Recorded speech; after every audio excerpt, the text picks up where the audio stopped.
ഉറപ്പാക്കുന്ന 4 കാര്യങ്ങൾ ഇന്ന് നമ്മളത് തുടങ്ങണം. ഒന്ന്, അഫ്ശുസ്സലാമ. സ്വർഗം കിട്ടാൻ ഉറപ്പ് വേണോ?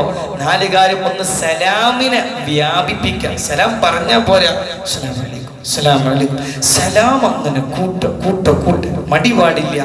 ഒരാളെ കണ്ടു, കുറച്ചപ്പുറത്തു കൂടി ഇങ്ങനെ വീണ്ടും കണ്ടാൽ അപ്പോഴും സലാം പറയണം. അല്ലാഹു ഭാഗ്യം നൽകട്ടെ. സലാം അത് വൃത്തിയില്ല, അസ്സലാമു അലൈക്കും. ഈ സ്വർഗം കിട്ടുക എന്നുള്ള ലക്ഷ്യത്തോടെ അസ്സലാമു അലൈക്കും ഇത് പറയാ. രണ്ടാമത്തത് ഭക്ഷണം കൊടുക്കാൻ കഴിയുന്നിടത്തൊക്കെ, ഭക്ഷണത്തിന്റെ ആവശ്യമുള്ളവർക്കൊക്കെ ഭക്ഷണം ഇങ്ങനെ കൊടുക്കുക, സ്വർഗം കിട്ടും. കുടുംബബന്ധം ചേർക്കുക. അങ്ങോട്ട് വന്നിട്ടില്ലെങ്കിലും അങ്ങനെ ഒരു പ്ലാൻ, മാസത്തിൽ ഒരു ദിവസമെങ്കിലും കുടുംബക്കാരെ കാണാൻ, അമ്മായിമാര് വല്യമ്മമാരെ കാണാൻ ഒരു ദിവസമെങ്കിലും നമ്മൾ എല്ലാ മാസവും റിസ്ക് എടുത്ത് മാറ്റി വെക്കണം. എന്തൊരു മെച്ചാണ് അതിനെന്നറിയോ? കുടുംബ സന്ദർശനത്തിന് ഇസ്ലാം പറയുന്ന ഗുണങ്ങൾ എത്രയാണ്. അള്ളാഹു നമുക്ക് തൗഫീഖ് നൽകട്ടെ. അപ്പൊ ഒന്ന്, സലാം വ്യാപിപ്പിക്കാം. ഭക്ഷണം കൊടുക്കാൻ അവസരം കൊടുത്തു പോകും, ഭക്ഷണം കൊടുക്കുക. കുടുംബബന്ധം നല്ലോണം ചേർക്കുക.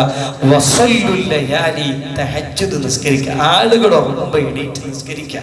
ആൾക്കാർ ഉറങ്ങായിരിക്കും. അൽഹംദുലില്ലാ, നമ്മൾ എത്ര ഭാഗ്യം ചെയ്തവരാണ്. ഈ മഴ